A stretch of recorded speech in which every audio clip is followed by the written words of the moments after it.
Where do we go from here? Extended cycle, not a 4-year cycle. Do we got 6 months to run, 12 months to run? And any price predictions or thoughts on targets on where Bitcoin and Ethereum could go? Jay, you keep hitting me with these great questions first thing in the morning. Lucky I've got my coffee here with me. Okay, so here we go. No one knows, but everyone's got an opinion. So I'll give the extreme left and right of ARCs, and then I'll give my opinion. So the extreme left of ARC, if you will, is nothing's changed. It's a 4-year cycle. We play out as we have in the past. We do a big run up and then Bitcoin drops down 80 to 80%, a retrace pulling back 60 to 80%. Nothing's changed. It's business as usual. The retail investors come in and buy the top. They are the exit liquidity for us experienced crypto goers and investors. The retail investors get wrecked. They're very upset, and you and I make ridiculous amounts of money. That's one side. That's what's happened in the past. Now we go all the way to the right of ARC, and the right of ARC is, no, this time is different. The halvings don't have that much of effect. The US government and other governments are adopting this as a strategic reserve. The institutions are here. The banks are here. The retail investors are also propping up the entire market. The dollar collapses further. There is greater understanding of how broken the dollar and all fiat is. And so we go into this extended super cycle where the dollar is collapsing so quickly because they keep printing so much of this worthless crap. Bitcoin goes higher and higher and higher because it's a true safe haven for investments, not just for the fiscal markets, but maybe even for real estate markets and metal markets where people are saying, hang on a second, I can get a better return there. The supply shock hits us even harder than what we've seen in the past and what we are, I would argue, seeing right now. And Bitcoin easily crosses the $500,000 mark, moving into the $1 million mark. That creates more momentum and away we go. So those are the two extremes. We drop 60 to 80%. Sorry, 60 to 80%? Sorry, you're giving a percentage each? Yeah, so I'm saying for Bitcoin, we drop, the left of ARC is we drop 60 to 80%. The right of ARC is that we go all the way up to, look, my forecast for the low end here is $147,500 at the low end. That's where we're going. And I would argue we could even do that in the next week, but possibly in the next few days. $147,500. That's my target that I've been looking at for over 2 years. That's where we're going. But from there, there's no doubt. Yeah, there's no doubt. Yeah, there's no doubt. It's going to $147,500. We're nearly there already. I mean, because remember, we can do $10,000 in a week. We can do $10,000 in a day. But after that, I think 200 to 250 this cycle, and if we go into the super cycle, it's going to go to 500. But I think big picture, I think we'll be happy to see it around the $200,000 mark. Ethereum's going to, this is all my opinion, not financial advice. This is just my forecast. Let's have a bit of fun here, Jay. Bitcoin's going to low end, $147,500, likely $200,000. Ethereum's going to $10,000. XRP, I know the XRP army wants it to go to $500 to $10,000. There's just not enough money on planet Earth for that. I've got a lot of XRP. I would be happy for XRP to be $10,000 each. Yeah, right. That number's just... We'll bring it down to Earth. XRP is going to, I think, $4 easily. 5 to 7 is my prediction. Solana's a $1,000 coin. I think Solana is underpriced. I think Sui is comfortably going to $8, possibly $10. If Sui gets more momentum, it's going even further. BNB, a powerhouse coin, a spectacular coin. I've loved BNB for years. I was buying BNB at $30. And that's comfortably going back to $1,000. And ADA, look, ADA's, I love ADA. I've interviewed Charles Hoskinson. I love the community. I love the project. But it's been around for so long, and you can see that you get a younger coin. What's happening on ADA? Like, what's happening on that chain? It's just a ghost honestly, chain, there's just so much competition. There's so much competition, and it's too much block space and not enough demand yet, right? Like, I guess you need more apps. Doesn't matter what the technology is, you need people to use it. It doesn't matter how good your back end is, how good your marketing is, how good your logo is. If people aren't using it and money's not coming in to buy it, it's not going to go up. So ADA, look, I want ADA to go to $5, but let's worry about crossing the $1 mark first. It's currently at 83 cents. I think Polkadot is done. Okay, yeah, this is fun. Keep going. Well, it's interesting. If you look at the relationship between Ethereum, Cardano, and Polkadot, as people know, you had Charles Hoskinson, Vitalik Buterin, and Gavin Wood. They were all working on Ethereum together. They broke up, per se. Vitalik stayed with Ethereum, Charles went with Cardano, Gavin went with Polkadot. Those are your three big contenders there. But the truth is, you can see that even Tron, if you look at the global charts, Tron is doing much better than both Polkadot and Cardano. We're looking at the global rankings here. We're going by market cap now. Tron's got stable coins, and that is the biggest narrative in crypto other than crypto digital asset treasuries right now.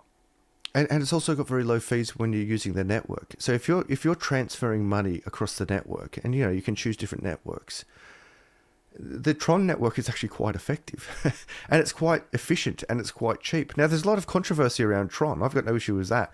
If you look at the allegation of forging a white paper years ago, that was, I think, in the 2017 cycle. That's how far it goes back. But over time, the truth is it kind of works. And there's a lot of competition when you look at Solana. People say Solana is the retail Ethereum, and Ethereum is the institutional Ethereum, meaning the big boys, the big institutions. Yeah, I do. They use Ethereum. If you look at all the high-end players, they're using Ethereum. Yeah. But if you look at the crypto casino and the meme coins, they're using Solana. Because, you can make a meme coin on your phone in bed at night and launch it, and away you go.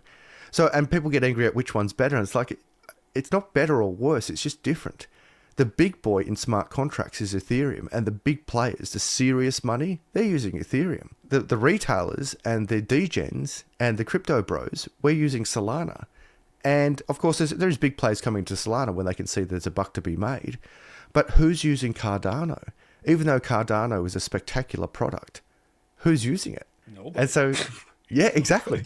So it actually doesn't matter how good your coin is. What matters is who's using the bloody thing. Yeah, of course. Especially as we enter this next phase of true adoption, right? Maybe up until now, it didn't matter as much, which is why we do have so many coins that are in the top 50 that are zombie chains, because you could just ICO, have good marketing, have good community, good engagement, and then you could build a token that could go. But not anymore. I do like I keep hearing from my community right now that everybody's like, make more Solana content, like talk more about Solana. You're talking too much about Ethereum, right?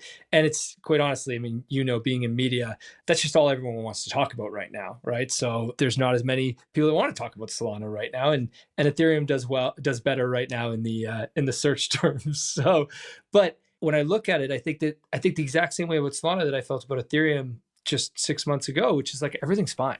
I still am very bullish on Solana. And even if Solana only got retail and Ethereum was the institutional chain, there's a lot of growth, ton of growth for that use case. And so I like your predictions there, because what stood out to me about your predictions were ETH and Solana were two of your largest predictions in terms of their multiple from here. I was trying to do the quick math, but I couldn't keep track of them all. Yeah, I think Solana's comfortably a 5x from here. Yeah. And Ethereum's a 2 to 3x from here. Mm-hmm. And I'll add on this, Jay, is that to everyone out there, I remind you not to get tribal. And we're all guilty of it. We're all people. It's like, no, my coin's a better coin. I remind everyone here, in the first instance, you are here to make money. These coins don't love you. They're not your wife. They're not your husband. You're not cheating on them if you get another coin. But many people fall into this tribe. They're like, no, it's XRP. No, it's this coin. It's like, it's just code, kids. It's all right. Everyone relax. And I can tell you very, very honestly and bluntly, the big boys don't discriminate against profits. As long as you're not killing women or children or puppies or kittens, it doesn't matter. Do you think that the big boys are crying over, no, Microsoft is better than Apple? They're like, I don't care. Are they both going to make me money? Yeah, I'll buy both stocks. And when it comes to crypto, something happened in the crypto bros' mind. Don't worry, I've been here as well. Where we started to see these coins as our religion, as our family, as our wife, as our child. And it's like, it's none of that. It's just a code. It's just a product. It's just numbers on a screen. It's just an ecosystem. Now, if you can make money on both Solana and Ethereum, go for it. Like, don't discriminate against profits. Don't discriminate against profits, because these coins don't know you and they don't care about you. And that's liberating.